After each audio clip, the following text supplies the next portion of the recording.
Already known as one of the most powerful women in politics, she's now set her sights on the White House. Can she take the first step towards the presidency and win Iowa in January? Joining us now for the first time ever on Fox and Friends, we are pleased to welcome New York Senator and Democratic presidential candidate Hillary Clinton. And it looks like, Senator, you are in a diner in Des Moines, is that right? I wish you guys were here. We're in the Drake Diner. It's a famous place here in Des Moines, having a great time early in the morning, and I'm glad to be on your show. Fantastic. I actually used to work in Des Moines, and I know exactly where you're at. Now tell us about, I know somebody right now out at the airport is gassing up the Hill-a-copter. What is that? Well, it is what it says. It's a helicopter we've dubbed the Hill-a-copter. We're trying to do a 99-county blitz in 5 days, get around Iowa, not only me, but a lot of friends and supporters, people I've known my entire life, people that I've helped along the way, to make the case for my candidacy. And, of course, we got a great boost yesterday with the Des Moines Register editorial, which laid out the reasons why they believe that I'm ready to be president, that I am proven and tested, and will begin on day one to get the job done. Hillary, we've asked a lot of people to email us in questions for you today, and a lot of people wrote this particular question. Oh, my goodness. I know. Well, actually, it's a good one, and it's kind of a general question, but what do you believe is the most important issue facing Americans right now? Well, let me take two. One is ending the war in Iraq in the most expeditious and responsible way that we possibly can, which I will do as soon as I become president, and health care, which people talk to me about everywhere. I went door to door in New Hampshire on Saturday, and I probably talked to 30 people, including kids, and everybody talked about health care. Their premiums have gone up. They're not sure they're going to be able to continue affording it. They lost it because they lost their job or changed jobs. Across Iowa yesterday, again, the same story. Lots of people concerned about what's going to happen to them. So I'm going to tackle that as well. And I've got a plan that I think is a uniquely American way of making sure we get quality, affordable health care for everyone.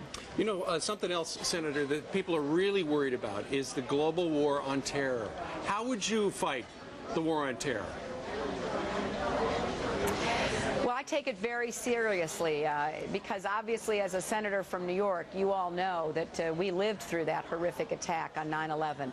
And I have devoted myself as a member of the Senate Armed Services Committee and my work as a New York senator to trying to get our country to be as well prepared and vigilant as possible.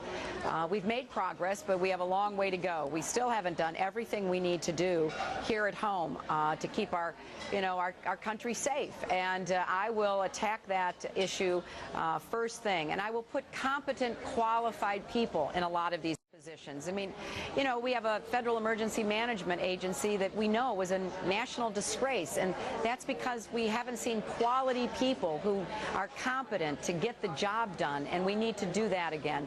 And obviously around the world, we've got to have more, allies in the war against terrorism, because ultimately we need people who are siding with us in countries across the globe, who if they know somebody, down the road who is, involved in some kind of terrorist training, or there's a bomb factory at the end of their street, they're going to want to turn those people in, because we've got to have a partnership in order to deter and defeat the terrorists. And I think I can do a better job of getting people around the world once again to feel common cause with America. Senator, when we wake up really early every morning and we hear that there's yet another poll out there and we try and digest all the numbers, I can only imagine what the candidates like yourself go through in looking at all these changing numbers. What do you make of the Barack Obama surge as of late?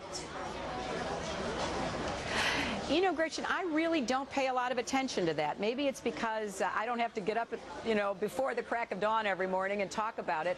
I have a much longer view about this campaign, like I always have. Campaigns are like life. Some days are good. Some days you got some challenges. You got to get up the next day, overcome them. That's how I live my life. That's how I run my campaigns. And I feel really, really good about where my campaign is. I was obviously honored and thrilled by that Des Moines Register editorial because it laid out exactly what I believe the issue to be. Who is best equipped, experienced, and ready to make the kind of changes that Americans from across the political spectrum now not only know we need to make, but are anxious that we start rolling up our sleeves and making it. And I believe that I am that person. So I just keep focused on my campaign about what I want to do to help people, the vision that I have for America, the plans that I've put out there, and what I would do to hit that ground running on the very first day. Sure. Senator, right now in Iowa, you and Barack Obama are neck and neck. Your husband a couple of days ago said it would take a miracle for you to win in Iowa. Now, if you do come back, they can't really call you the comeback kid because I think that title is already taken by somebody at your house. Would you be the comeback senator? Would you be the comeback gal? Have you thought about that yet? I'm going to leave that to you. You all have a great way with a turn of phrase, but what I'm going to do is to just keep working hard every day, knocking on doors, making phone calls, talking to people. I feel very good about where we were. This has always been a challenge. I'm going to start on January 3rd with the caucuses in Iowa, go all the way until February 5th, because at the end of the campaign, what you need are enough delegates to actually get you the nomination, and I believe that I will get the nomination and that I will be the next president. We've asked this question of so many of the other presidential candidates, Mrs. Clinton, which is, how do you keep yourself going every day? Because obviously this is a grueling task that you've put yourself in front of. Right. You know, Gretchen, what keeps me going are the people who invest their hope and their confidence in me. And I'll give you a quick story. I was in Sioux City a couple of weeks ago to talk about my plans for dealing with autism, something that has really increased across our country. 1 in every 150 kids are going to be diagnosed with it, 4 times as many boys. And I've worked on this for many years, and I think as president I need to tackle it. And I called on a woman, and she was in the back of the room, and it looked like she had a hat on. Well, it turned out she had breast cancer, she had lost her hair, and she had a friend paint her head with my campaign button. And she was at that event because she wanted to tell me she hasn't given up, and she is investing her hope in me, that I will do more to fight cancer, that I will help her 2 children who have autism.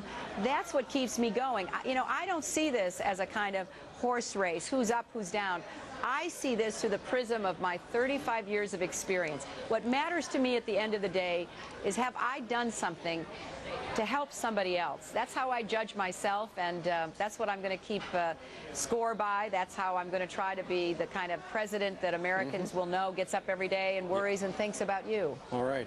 Well, for the people of Iowa over the next 5 days, if they see something going through the sky, it could be the helicopter, so go ahead and wave. That's right. Senator, thank you very much So give a wave. for joining us today from the Drake Diner in Des Moines. Thank you very much.